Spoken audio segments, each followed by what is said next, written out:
ഉണ്ണി വെച്ചോ. ആ ശരി, ഉണ്ണി വെച്ചോളൂ. അത് അവിടെയാണോ? ആ ഗുഡ് ഗേൾ. ആ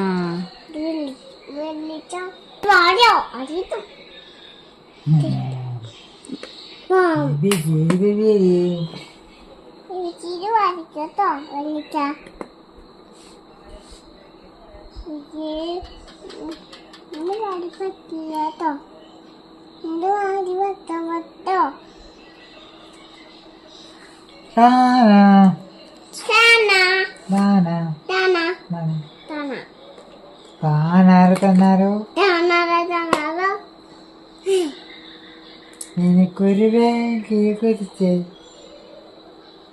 പന്നങ്കത്തി മുത്തളികള് അങ്ങനെ പാടിയോ ലച്ചൻ? എനിക്കൊരു വേഗി